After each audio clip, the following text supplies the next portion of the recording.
আল্লাহুম্মা সাল্লি আলা মুহাম্মদ ওয়া আলা আলি মুহাম্মদ। ইসলামী ছাত্র আন্দোলন কবি নজরুল ইসলাম সরকারি কলেজ শাখা কর্তৃক আয়োজিত আজকে সম্মেলনের সম্মানিত সভাপতি, নেতৃবৃন্দ, সকল স্তরের ছাত্র ভাইয়েরা, আমার খুবই ভালো লাগতেছে। দীর্ঘদিন পরে হলেও আমাদের মুসলিম সন্তানেরা জাগ্রত হয়েছে। দেখেন, এই কলেজের নাম ছিল কবি নজরুল ইসলাম। শুধু নজরুল ইসলাম হল নয় বা কলেজ নয়, কিন্তু ইসলাম শব্দ গেল কোথায়, কি উঠাইছে, এটা আমাদের দেখার বিষয় আছে কি নেই। দেখেন, ইউনিভার্সিটি 1911 ঈসাই সালে আপনার সলিমুল্লাহ রহমতুল্লাহ আলাই প্রস্তাব দিয়েছিলেন ব্রিটিশদের কাছে ঢাকাতে এক ইউনিভার্সিটি স্থাপনের জন্য। কিন্তু কাদের কারণে সেই ইউনিভার্সিটি হয় না আপনি নিশ্চিত জানেন।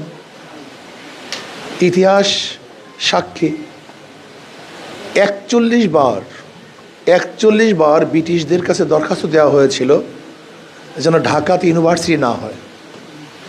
গড়াইয়ের মাঠে রবি ঠাকুরের নেতৃত্বে, সভাপতিত্বে এই ইউনিভার্সিটির জন্য বাধা দেওয়া হয়েছিল। কেন? কারণটা কি? এই অঞ্চলে মুসলমানদের সংখ্যা বেশি, মুসলমান বেশি বসবাস করে। যদি ঢাকাতে ইউনিভার্সিটি হয়, মুসলমানরা শিক্ষিত হয়ে যাবে। শুধু এই কারণে 1911 ঈসাই সালে ইউনিভার্সিটি হয়নি। নওয়াব সলিমুল্লাহ রহমত ইন্তেকাল করেছেন 1915 ঈসাই সালে। 1921 সনে ইউনিভার্সিটি হয়েছে। এই জমি কার? নওয়াব সলিমুল্লাহ 600 একর জমি দান করেছেন। Dhaka university, medical, engineering university, যে ইউনিভার্সিটির সামনে লেখা ছিল রব্বি জিদনি এলমা, আজকে সে রব্বি জিদনি এলমা সেখানে নেই। আপনি চিন্তা করতে পারছেন? আমাদের দেয় ইউনিভার্সিটি, মুসলমানদের জন্য ইউনিভার্সিটি, মুসলমানদের জমিতে ইউনিভার্সিটি, সে রব্বি জিদনি এলমা নেই। একদিনও চিন্তা করছেন? নজরুল ইসলাম হল, সেই নজরুল ইসলাম হলের থেকে ইসলাম শব্দ বাদ দেওয়া হয়েছে। এটি কি আমাদের সাথে বৈষম্য নয়? এটি সাম্প্রদায়িক নয়? আমাদের 92% মুসলমানদের দেশে যদি এই অবস্থা হয়, তাহলে আমরা কেন বেঁচে আছি আমাকে বলুন তো? ইসলাম শব্দ কি থাকবে না? মুসলমান শব্দ কি থাকবে না? মুসলমান জাতি কি থাকবে না? কৌশলে ইসলামকে ধ্বংস করার চক্রান্ত করতেছে। প্রিয় ছাত্র বন্ধুরা, সময় যেহেতু সংক্ষিপ্ত, সময় নেই। আর একদিন বেশি সময় নিয়ে ইনশাল্লাহ আমাকে দাওয়াত দেবে, অনুষ্ঠান আলোচনা করবেন ইনশাল্লাহ, যদি আল্লাহ আমাকে কবুল করেন। ব্রিটিশ এদেশ দখল করার পরটা তারা পরিকল্পনা এসেছিল যে গোটা বাংলাদেশ না, গোটা পাক উপমহাদেশে মানুষকে খ্রিস্টান বানাবে। এটা পরিকল্পনা করছিল। আপনারা জানেন কি? আমি জানি না। সেই পরিকল্পনার আলোকে ওরা প্রতি জুমার মসজিদে খ্রিস্টান পাদ্রীরা বক্তৃতা করতেন। এটা বাধ্যতামূলক, ব্রিটিশ আইন করছে জামে মসজিদে খ্রিস্টান পাদ্রীদেরকে বক্তৃতা দিতে হবে। এটা আইন।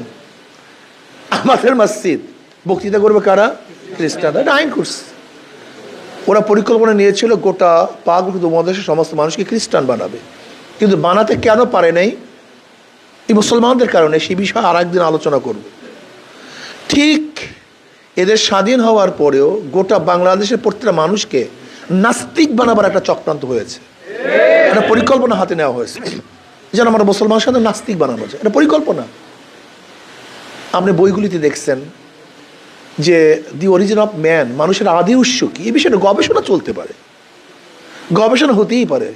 সেটা ইউনিভার্সিটিতে হবে, ডক্টরেট লেভেলের হবে।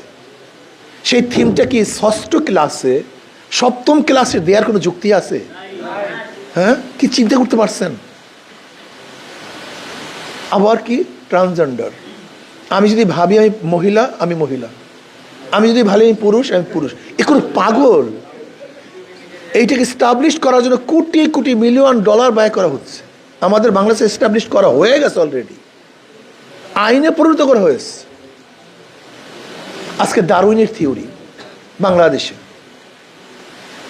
মানুষ কিসের থেকে? মানুষ থেকে না, মানুষ জানোয়ারের থেকে। যদি ষষ্ঠ শ্রেণীর একটা বাচ্চাকে শেখানো হয় আমরা মানুষ থেকে না জানোয়ারের থেকে, আর আর কি চান আপনারা? যদি আপনাদের মাথার মধ্যে থাকে যে মানুষ মানুষ থেকে না মানুষ জানোয়ারের থেকে, এরপর কোরআন হাদিস যদি বেটেও খাওয়াই আপনাদের মাথার মধ্যে ঢুকবে? আপনাকে কোরআন দেখালে তো বুঝবেন এই হুজুররা বুঝে না, এরা জানে না, এদের গবেষণা নেই, এরা অনেক আদিবাসী আদিম যুগের লোক, এরা এরা বিজ্ঞান সম্পর্কে একেবারে ওয়াকিফাল না, এরা কি বুঝবে যে মানুষ কোথা থেকে আসছে? বাস, বরং আমাদেরকে আপনারা বিভিন্ন ধাঁধার মধ্যে লাগাই দেবেন, মানুষের মধ্যে মাথা ঢুকাই দিচ্ছে। প্রিয় ছাত্র বন্ধুরা, একটা জাতিকে চেঞ্জ করার জন্য দুইটা জিনিসের প্রয়োজন, শিক্ষা এবং সংস্কৃতি। কি ভাই? সংস্কৃতি ও শিক্ষার মাধ্যমে একটা হিন্দু জাতিকে মুসলমান বানানো সম্ভব, একটা মুসলিম জাতিকে হিন্দু বানানো সম্ভব, একটা ধার্মিক জাতিকে নাস্তিক বানানো সম্ভব। আচ্ছা, আমরা সবাই তো মুসলমানের সন্তান ছিলাম অনেকেই, আমি 92% মুসলমানদেরই কথা বলছি, কিন্তু আমাদের সন্তানগুলো নাস্তিক হয় কেন? আমাদের সন্তানগুলো ইসলাম বিদ্বেষী হয় কেন? এমনকি অনেক ছাত্র একসময় নামাজ পড়তো ছোটবেলায়, কিন্তু এই পরিবেশে আসার পরে সে নামাজ পড়ে না। কি কথা ঠিক না? আছে কি নাই? এর কারণটা কি? এই শিক্ষা সংস্কৃতি, ঠিক ওরা দুইটা জিনিসের মধ্যেই আমাদেরকে ধ্বংস করার চক্রান্ত করছে, শিক্ষার মধ্যে, সংস্কৃতির মধ্যে। শিল্প সংস্কৃতির বই আছে, আপনারা দেখবেন ষষ্ঠ সপ্তম অষ্টম ক্লাসে শিক্ষা ও শিল্প সংস্কৃতি, এর মধ্যে হীনু এমন কোনো বেহায়াপনা নাই যা দেওয়া হয়নি। একটা মেয়ে কিভাবে ড্যান্স দিবে, একটা ছেলে কিভাবে ড্যান্স দিবে, গায়ে হলুদের ড্যান্সটা কিভাবে হবে, বিয়ার ড্যান্সটা কিভাবে হবে, কর্ণাটকের ড্যান্স কিভাবে, দিল্লির ড্যান্স কিভাবে, ভারতের বাংলাদেশের ড্যান্স কিভাবে, হাতটা কিভাবে ঝুলাবে, কোমর কিভাবে নাচাবে, ডাইরেক্ট চিত্র, শুধু চিত্র সহ না, এটা প্র্যাকটিক্যাল দেখাতে হবে। এটা পড়ার পরে আঁকার পরে আবার প্র্যাকটিক্যাল নেচে গিয়ে দেখাতে হবে। আমাদের বাংলাদেশ এই সংস্কৃতি চালু করছে। আপনি কি দেখেছেন আমাদের বইয়ের মধ্যে কী লেখা, কি শিক্ষা দেওয়া হয়? একটা মেয়ে প্রথম ছেলের হাতটা কিভাবে ধরবে, প্রথম অ্যাপ্রোচটা কিভাবে করবে, তাকে কিভাবে আয়ত্তে নিয়ে আসা হয়, ব্যাপারটা এরকম সুন্দর মতো হাতে কলমে, এটা হাতে কলমে না সহ, এইটা আবার প্র্যাকটিক্যাল দেখাতে হবে ওস্তাদের সামনে। আপনি কি চিন্তা করতেছেন? একটা যুবতী মেয়ে বড় হওয়ার পরে তার কি কি আলামত, কি কি চিহ্ন, কি কি পরিবর্তন, এটা পড়ানো হচ্ছে। এমনকি মিন্সের সময় তার কাপড়টা কিভাবে রাখবে, কোথায়, এইটাও পড়ানো হচ্ছে। আপনি চিন্তা করতে পারছেন? আমাদের বইয়ের মধ্যে, আমাদের টাকার বই, একটা জাতিকে ধ্বংস করার পরিকল্পনা কি দেখছেন? ওরা জানে আপনারাই তো একদিন দেশ চালাবেন, আপনারাই ম্যাজিস্ট্রেট হবেন, আপনারা ডিসি হবেন, সচিব হবেন, আপনারা প্রশাসক হবেন, আপনারা জজ হবেন, দেশ চালাবেন। কিন্তু আপনাদের মাথাটা যদি নষ্ট করে যাওয়া যায়, ধ্বংস করে দেওয়া যায়, তা জাতিকে ধ্বংস করতে আর কোনো যুদ্ধের প্রয়োজন আছে? আমাকে বলেন তো, বোমার প্রয়োজন আছে? ব্যাস, এই শিক্ষা এবং সংস্কৃতির মধ্যে আমাদেরকে ধ্বংস করার চক্রান্ত চলছে। আজকে মুসলমানদের ইতিহাসকে, আজকে মুসলমানদের ইতিহাস বিকৃত করা হচ্ছে। আজকে তিতুমির ইতিহাস, সুলতান মাহমুদ গজনবীর ইতিহাস, আজকে মুসলমানদের সমাজ শরিয়াতুল ইতিহাসকে সন্ত্রাসবাদ হিসাবে আমাদের দেশের ইতিহাসে দেখানো হচ্ছে। আমাদের বিজয়কে কি বলছে? এটা দখলদারি। আমাদের বিজয়কে কি দেখানো হয়েছে? আমরা দখল করছি জোর করে আমাদের দেশের ইতিহাসে। আপনি চিন্তা করতে পারছেন? প্রিয় ছাত্র বন্ধুগণ, নিজের পরিচয় ভুলিয়েন না। যে নিজের পরিচয় ভুলে যায় সে কিছুই করতে পারে না। আমার প্রথম পরিচয়টা কি? আমি বাঙালি, বাংলাদেশি, আমি আওয়ামী লীগ, আমি বিএনপি, আমি জাতীয় পার্টি, আমি চরমোনাই, আমি অমুক, আমি তমুক, এইটিকে আমার প্রথম পরিচয়? আমার প্রথম পরিচয় মুসলমান। ইন্নানি মিনাল মুসলিমিন, ইন্নানি মিনাল, এটা আমার ফার্স্ট পরিচয়। আগে পরিচয় ঠিক করেন, আগে আপনার উদ্দেশ্য ঠিক করেন, পরিচয় ঠিক করেন, তারপর সামনে কদম বাড়ান। আপনি কি ইসলাম বাদ দিয়ে দল করবেন না ইসলামকে রাখিয়া দল করবেন? এখন প্রশ্ন এখানে।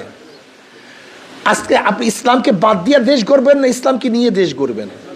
আপনি কি ইসলামকে বাদ দিয়ে চাকরি করবেন না ইসলামকে নিয়ে চাকরি করবেন? আপনি কি ইসলামকে বাদ দিয়ে সংসার করবেন, ইসলামকে নিয়ে সংসার করবেন? এখানে প্রশ্ন। যদি আমি মুসলমান হই, আমার ইসলাম আগে, সব পরে। আর ইসলামকে বাদ দিই, তাহলে সব আগে ইসলাম পড়ে। আগে চাকরি ঠিক, ইসলাম পড়ে। আগে দেশ ঠিক, ইসলাম পড়ে। আগে আমার পেট ঠিক, ইসলাম পড়ে। আমার সংসার ঠিক, ইসলাম পড়ে। আর যে ব্যক্তি প্রথম ইসলামকে প্রায়োরিটি দেয় তার ইসলাম আগে সব পড়ে। আমার মা পড়ে, ইসলাম আগে। আমার বাবা পড়ে, ইসলাম আগে। আমার সন্তান পড়ে, ইসলাম আগে। আমার ব্যবসা পড়ে, ইসলাম আগে। আমার দেশ পড়ে, ইসলাম আগে। আগে সেন্সকে ঠিক করেন। আপনি কি করতে চান, উদ্দেশ্যটা কি? দেখেন বাজপেয়ী ভারতের প্রাইম মিনিস্টার আমাদের দেশে ছিলেন, কোট টাই পরে না ধুতি পরে? মনে নাই অনেকে, আপনাদের মনে হয় তো অনেকের জন্ম হয় নাই তখন। ধুতি পরে এসেছিলেন, কোট পাই টাই পরে আসেন নাই। মনমোহন সিং কয়েকদিন আগে মারা গেছে, বেচারা ভালো লোক ছিল, কংগ্রেসের প্রাইম মিনিস্টার ছিল, ডক্টর। দেখছেন সে সংসদে বসছে, ভারতের সর্বোচ্চ জায়গায় বসছে, কিন্তু তার ধর্ম ছেড়ে নয়, ধর্ম নিয়ে। মাথায় পট্টি ছিল, শিখদের দাড়ি ছিল, শিখদের মোচ ছিল, শিখদের পাগড়ি ছিল, শিখদের চুল ছিল। আজকে গোটা দুনিয়ার ওয়ার্ল্ড ব্যাংকের যে চেয়ারম্যান, সে কিন্তু একজন শিখ, ওই পট্টি পরা। ওয়ার্ল্ড ব্যাংকের যে চেয়ারম্যান সে কি একজন শিখ, পাগড়ি পরা, ছাড়ে নাই। ওই যে দেখছেন আমাদের দেশের যারা স্বাধীনতাকে ছিনতাই করছে, সে অরোরা সাহেব দস্তখত যখন করেছিলেন, তার মাথায় কি ছিল? কিসের পাগড়ি? শিখদের পাগড়ি। তারা ধর্ম ছাড়ে নেই। কিন্তু আমাদের এমন কি হলো যে আমরা কিছু হলেই প্রথম ধর্মটাকে জবাই দিই, ইসলামটাকে জবাই দিই, তারপর কাজটা শুরু করি। আমি একজন ম্যাজিস্ট্রেট হব, প্রথম ইসলামকে জবাই দিই। একজন ডিসি হব, ইসলামকে জবাই দিই। এমপি হব, ইসলামকে জবাই দিই। না, আপনার সেন্স থাকতে হবে। আমি ডিসি হব ইসলামকে নিয়ে, আমি চেয়ারে বসবো ইসলামকে বাদ দিয়ে না, ইসলামকে নিয়ে চেয়ারে বসবো। আমি এই দেশের প্রেসিডেন্ট হব, আমি প্রাইম মিনিস্টার হব, আমি প্রধান সেনাপতি হব, আমি প্রধান বিচারপতি হব, কিন্তু প্রধান বিচারপতির আসীনে যখন বসবো ইসলামকে বাদ দিয়ে নয়, ইসলামকে নিয়ে সেখানে বসবো। আমি রণাঙ্গনে যুদ্ধ করব, ইসলামকে বাদ দিয়ে নয়, ইসলামকে নিয়ে আমি যুদ্ধ করব। যদি সেন্সের মধ্যে এইটা থাকে, আমি ইসলামকে নিয়ে কাজ করব, তাহলে দুনিয়া তো কামিয়াব, আখিরাতেও মুক্তি পেয়ে যাবেন। আর ইসলামকে বাদ দিয়ে কাজ শুরু করবেন। এই 53 বছর পর্যন্ত যারা ক্ষমতায় ছিল কেউ বৈষম্য দূর করতে পারেনি। আর সবচেয়ে বেশি বৈষম্য শিকার হচ্ছে মুসলমান। এই 53 বছরের সবচেয়ে বেশি বৈষম্য শিকার হচ্ছে মুসলমান। এমনকি আপনাদের এই কবি নজরুল ইসলাম, এখান থেকে ইসলাম শব্দ বাদ পড়ছে, এটা আমরা বৈষম্য শিকার। আজকে ঢাকা ইউনিভার্সিটি মুসলমানদের, সেই ঢাকা ইউনিভার্সিটিতে ইফতার করতে দেওয়া হয় না, মুসলমানরা বৈষম্য শিকার হয়েছে। ঢাকা ইউনিভার্সিটি মুসলমানদের সেখানে নামাজ পড়তে দেওয়া হয় না, এটা বৈষম্য শিকার হয়েছে মুসলমান। ঢাকা ইউনিভার্সিটি মুসলমানদের সেখানে দেখা যায় যে ওয়াজ মাহফিল করবে, সেই ওয়াজ মাহফিল করতে দেওয়া হয় না। বোরখা পরে আমার মেয়েরা, আমার বোনেরা সেখানে ঢুকতে পারে না, তাদেরকে টিটকারি করা হয়। আজকে মুসলমানের সন্তানেরা নবী আলী সালাত ওয়াস সূরাতে ঢুকবে, সেখানে টিটকারি করা হয়। অথচ মুসলমান ইউনিভার্সিটি, বাংলাদেশের সবচেয়ে বেশি বৈষম্য শিকার হয়েছে মুসলমান। আপনি কি জানেন আজকে 1000 প্রতিষ্ঠান আছে যেখানে দাড়ি রাখতে গেলে অনুমতি নিতে হয়, বৈষম্য শিকার। 1000 প্রতিষ্ঠান আছে দাড়ি রাখার কারণে চাকরি হয় না, বৈষম্য শিকার। 1000 প্রতিষ্ঠান আছে টুপি পরার কারণে চাকরি হয় না, বৈষম্য শিকার। এই 53 বছরের সবচেয়ে বেশি বৈষম্য শিকার হয়েছে মুসলমান। না, আর বৈষম্য শিকার হতে চাই না। আমরা জাগ্রত হব, আমরা আমাদের ইতিহাস সম্পর্কে জানি। আমরা কোন জাতি? আমরা মুসলিম জাতি, বিরাট জাতি। আপনি কি জানেন 712 ঈসাই সালে, 712 ঈসাই সালে মাত্র মোহাম্মদ বিন কাসিম রহমতুল্লাহ 17 বছরের যুবক, মাত্র 17 বছরের যুবক 5000 সৈন্য নিয়ে রাজা দাহির 1 লক্ষ সৈন্যের বিরুদ্ধে বিজয় অর্জন করেছিল। 1 লক্ষ সৈন্যের বিরুদ্ধে মাত্র 5000, 17 বছরের যুবক। আমরা সেই জাতি। সুলতান মাহমুদ গজনবী রহমতুল্লাহ আলাইহি, সেই আপনার কান্তার মরু, হিন্দুরা চিন্তাও করতে পারে না কান্তার মরু পাড়ি দিয়ে সোমনাথ মন্দির দখল করবে, এটা সম্ভবই না। 200 কিলোমিটারের বেশি শুধু চওড়া কান্তার মরু, সেই মরুভূমিকে পাড়ি দিয়ে সোমনাথ মন্দির দখল করেছিলেন সুলতান মাহমুদ গজনবী রহমতুল্লাহ আলাইহি। আমরা সেই জাতি যারা মাত্র 17 জন সৈন্য নিয়ে বহুত বড় বড় রাষ্ট্র দখল করছে, আমরা সেই জাতি। আমরা কারা? আমরা হযরত শাহজালাল ইয়ামানী রাহমাতুল্লাহ আলাইহির গোষ্ঠী, যারা আল্লাহু আকবরের ধ্বনিতে রাজা গৌর গোবিন্দর তখ্ত তাউসকে ধ্বংস করে ফেলেছেন। আমরা সেই জাতি। আমরা কোন জাতি? যারা রোম পারস্যকে হারিয়ে কালেমার পতাকা উড্ডয়ন করেছিলাম, আমরা সেই জাতি। যারা গোটা দুনিয়া নেতৃত্ব প্রদান করেছিল, আমরা সেই জাতি। যারা গোটা দুনিয়ার বিজয় অর্জন করেছিল, আমরা সেই জাতি। নিজেদেরকে ভুলিয়েন না, নিজেদেরকে ভুলিয়েন না।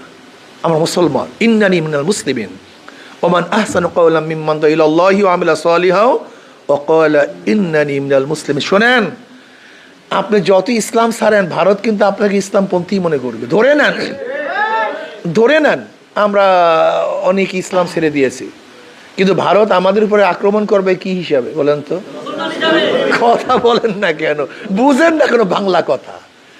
আপনি যতই উদারপন্থী হন না কেন, ওরা কিন্তু আপনাকে উদারপন্থী ভাববেন না। ওরা কিন্তু ইসলাম মুসলমান হিসাবে আক্রমণ করবে। কাজে আমি কেন আমাকে ধ্বংস করব? আমি আমাকে কেন নিশ্চিহ্ন করব? ইসলাম আমার প্রায়োরিটি থাকবে। ইসলাম আমার আসল, ইসলাম অরিজিনালিটি, আমার মূল হল ইসলাম। ইসলামকে বাদ দিয়ে আমি অন্য কিছু করতে পারি না। কেন করতে চাই? ইসলামের মধ্যে শান্তি, ইসলামের মধ্যে মুক্তি। আপনি কি দেখেন 5ই আগস্টের পরে মুসলমানরা সবচেয়ে বেশি মন্দিরগুলি পাহারা দিয়েছে? আপনি কি দেখেন নাই যে হিন্দুদের পূজা আশ্রার জন্য মুসলমানরা কোনো বাধা প্রদান করে নেই? এই যে বাদশাহ আলমগীর রহমতুল্লাহ আলাইহির বিরুদ্ধে অনেক কথা ঐতিহাসিকরা লিখে, ইসলামের দুশ্মন ঐতিহাসিকরা, অথচ আলমগীর রহমতুল্লাহ, জিন্দাপীর আলমগীর রহমতুল্লাহ আলাইহি, তার ইতিহাস কত সুন্দর ইতিহাস। 50 বছরের সম্রাট ছিলেন আলমগীর রহমতুল্লাহ আলাইহি। 50 বছরের সম্রাট ছিলেন। দারা সুজা মুরাদকে নাকি তিনি হত্যা করছেন। তিনি হত্যা করেন নির্ভুল, বিচারকরা তাকে রায় দিয়েছেন, অথচ তার হত্যার দায় দায়িত্ব তার উপরে চাপিয়ে দেওয়া হয়। ইতিহাস জানতে হবে আমাদেরকে। তিনি হত্যা করেননি, বিচারকরা। দারা তো ছিল পুরা ঠাকুরপন্থী, সে তো পৈতা পড়তো, মদ পান করত, সে দেশদ্রোহী ছিল। যাই হোক, আমি সেদিকে যাব না। সে আলমগীর রহমতুল্লাহ জমানে কোনো এক যুদ্ধে একটা মন্দির ভাঙ্গার কারণে তিনি কিন্তু সরকারি খরচে সেই মন্দিরকে আবার গড়ে দিয়েছিলেন। যদি মুসলমানরা বিজাতিদের উপর ধ্বংস করতো, এতটুকু সেন্স কেন নাই আমাদের? আমি বুঝলাম না কিছু। 750-800 বছর পর্যন্ত এদেশের শাসক ছিল মুসলমান, 1-2 বছর না। আচ্ছা, যেই জাতিটা 750-800 বছর পর্যন্ত শাসক থাকে, তারা যদি বৈষম্য করতো, অন্য জাতিকে ধ্বংস করার চক্রান্ত করতো, তাহলে একটা জাতিও থাকার কথা। তাহলে এখানে বাংলাদেশ, পাকবর্ধ মধ্যে হিন্দুদের সংখ্যা বেশি কেন? আমরা কারোর অত্যাচার করি না, অবিচার করি না, লা ইকরাহা ফিদ্দীন, আমরা কাউকে বাড়াবাড়ি করি না। কিন্তু ওরা বিভিন্নভাবে আমাদের উপর অপবাদ দিয়ে ইসলামকে চাপিয়ে রাখার চেষ্টা করতেছে। কিন্তু আমাদের চক্ষু তখন খুলছে, আমরা অন্ধকার থেকে আলোতে বের হয়ে আসছি। এখন আমাদেরকে আর ধোঁকাবাজি করতে পারবে না। কি কথা ঠিক না ভাই? এখন আর হাবিজাবি বলে আমাদেরকে দমাতে পারবে না। আমি মুসলমান।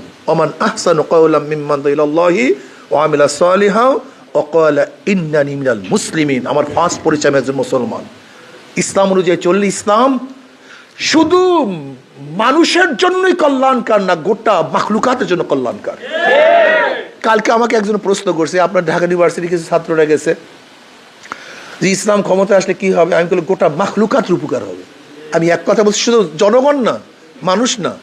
আমি কি বলছিলাম? গোটা মাখলুকাত উপকৃত হবে, গোটা মাখলুকাত। কিভাবে? আমি বলি দেখেন, ওমর ইবনে খাত্তাব রাদিয়াল্লাহু আনহু বলছিলেন যে আমার খেলাফতের আমলে ফোরাতের কুলে, ফোরাত কোথায়? এটা মিশরে, এইবার এরাকে। ফোরাত কোথায়? এরাকের মধ্যে। ওমর ইবনে খাত্তাব বলছেন কোথায়? মদিনা, কোথায় এরাক। হযরত ওমর ইবনে খাত্তাব বলছেন আমার খেলাফতের আমলে যদি ফোরাতের কুলে কোনো একটা উট বা একটা কুকুর পানি না খেয়ে মারা যায়, আমি ওমরকে জবাব দিতে হবে। কি বুঝলেন? এই একটা সেন্স, একটা গবেষণা করুন, শুধু এই একটা কথার গবেষণা করুন যে আমার খেলাফতে কোথায় মদিনা রাজধানী আর কোথায় ফোরাত। বলছে আমার খেলাফতের আমলে ফোরাতের কুলেও যদি একটা কুকুর, মানুষ না, একটা কুকুর না খেয়ে মারা যায়, আমাকে জবাব দিতে হবে। উখরিজাতিন নাস। নবী আলাইহিস সালাতু ওয়াস সালামকে আল্লাহ পাক কেন বলেন ওমা আরসালনাকা ইল্লা রাহমাতাল লিল আলামিন, আলমের জন্য, গোটা মাখলুকাতের জন্য তিনি রহমত স্বরূপ। কাজী মুসলমান কার উপরে জুলুম করতে পারে না, অত্যাচার করতে পারে না, অবিচার করতে পারে না। আমাদের যুদ্ধের ইতিহাসগুলি ওরা তুলে ধরে। অথচ আমাদের যুদ্ধ নীতি সম্পর্কে জানে না। ইসলামের যুদ্ধ নীতি হলো যুদ্ধকালীন অবস্থায় কোনো মেয়েদের উপর আঘাত করা যাবে না, কোনো শিশুকে হত্যা করা যাবে না, কোনো পুরোহিতকে হত্যা করা যাবে না, কোনো ধর্মগুরুকে হত্যা করা যাবে না, কোনো ধর্মীয় প্রতিষ্ঠানকে ধ্বংস করা যাবে না, কোনো বন্দি সৈনিকের সাথে খারাপ ব্যবহার করা যাবে না। বরং আমাদের ইসলামের মধ্যে আছে বন্দি সৈনিককে যেই খানা খাওয়াবা তোমরা যেই খানা খাবা, বন্দি সৈনিককে তুমি সেই পোশাক পরবা তুমি যেই পোশাক পরবা, বন্দি সৈনিককে সেখানে রাখবা তুমি যেখানে থাকবা। এটা আমাদের ইতিহাস। আপনি কি দেখেন নাই যে মক্কার থেকে বদরের ময়দানে ইসলামকে ধ্বংস করার জন্য আসছিল কাফের বেঈমানেরা, সেখানে 70 জন কাফের ধরা পড়েছিল, কিন্তু নবী কি করেছেন? সবাইকে ছেড়ে দিয়েছেন। আপনি চিন্তা করতে পারছেন? এটা ইসলাম, এটা মুসলমান। যে ওয়াহাশি সাইয়্যিদুশ শুহাদা আমির হামজা রাদিয়াল্লাহু তাআলাকে শহীদ করেছেন, সে ওয়াহাশিকেও আমার নবী মাফ করছেন। আপনি বুঝছেন ইসলাম কি জিনিস? আমার ছাত্র বন্ধুরা, ইসলাম নিয়ে চিন্তা করো। দেখো, একটা হলো নেগেটিভ পজিটিভ। প্রথম যদি আমার উপরে নেগেটিভ ভাব নিয়ে চিন্তা ভাবনা করো, তাহলে তুমি হাজারো নেগেটিভ আমার মধ্যে পাবা। কি কথা ঠিক না? আর পজিটিভ মেজাজ নিয়ে যদি চিন্তা ভাবনা করো, তাহলে হাজারো পজিটিভ আমার মধ্যে পাবা। তোমার সেন্সটা কি?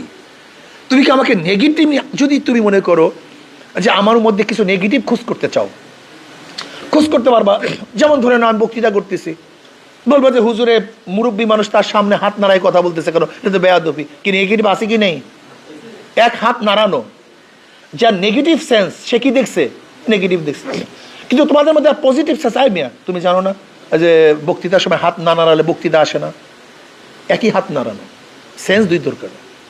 যা নেগেটিভ সে নেগেটিভ পেয়েছে, আর যে পজিটিভ একই হাত নাড়ানো। অর্ধ কাপ চা যেখানে ঠিক থাকে, বলে অর্ধেক কাপ চা নিয়ে আসছো, আর যে পজিটিভ অর্ধপূর্ণ, একই অর্ধেক কাপ চা, কিন্তু সেন্স ভিন্ন। যে ভালো দৃষ্টিতে দেখে তার সেন্স থাকে এক ধরনের, যে খারাপ দৃষ্টিতে দেখে তার সেন্স থেকে ভিন্ন ধরনের।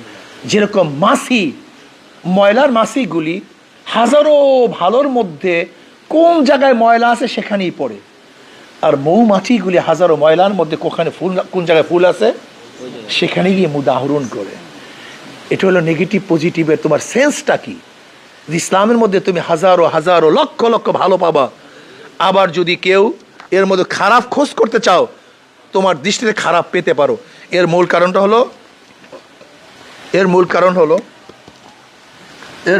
হলো এই যে আমার সেন্স কি। শেষ উদাহরণ দিয়ে আমি কথা শেষ করব। নবী আলাইহিস সালাতু ওয়াস সালাম বসা, আবু জাহেল সেখান থেকে রওনা করছে। কল মুহাম্মদ, তুমি এত নিকৃষ্ট, এত কালো, এত কুৎসিত। নবী আলাইহিস সালাতু ওয়াস সালাম, আপনি ঠিকই বলছেন। একটু পরে আবু বকর রাদিয়াল্লাহু আসছেন, আসবে, ইয়া নবী আল্লাহ, আপনার চেহারা চাঁদের চেয়ে উজ্জ্বল। তাহলে তুমি ঠিকই বলছো। এবং সাহাবারা বলতেছেন যে ঘটনা কি আবু জাহেল বলছে নিকৃষ্ট কালো, আপনি বলছেন ঠিকই বলছেন, আর আবু বকর বলছে একেবারে সুন্দর উজ্জ্বল, চাঁদের চেয়ে উজ্জ্বল। কল ঠিকই বলছেন, একই মানুষ একই জায়গায়। কলে দেখো, কলবের ছাপ চোখের মধ্যে পড়ে, কলবের ছাপ চোখের মধ্যে পড়ে। আবু জাহেলের কলবটা কালো কুচ্ছিত, এই জন্য ওর চোখের মধ্যে আমাকে কালো কুচ্ছিত দেখছে। আর আবু বকরের কলবটা হলো স্বচ্ছ সুন্দর, এই জন্য সে আমাকে স্বচ্ছ সুন্দর দেখছে। কাজে আল্লাহ আমাকে এবং আপনাদের সবাইকে ভালো চিন্তা, ভালো ভাবনা নিয়ে সামনে অগ্রসর হওয়ার তৌফিক দান করেন, এবং ইসলামকে সামনে কদম বরাবর তৌফিক আল্লাহ পাক দান করেন। রাজি আছেন ইনশাআল্লাহ?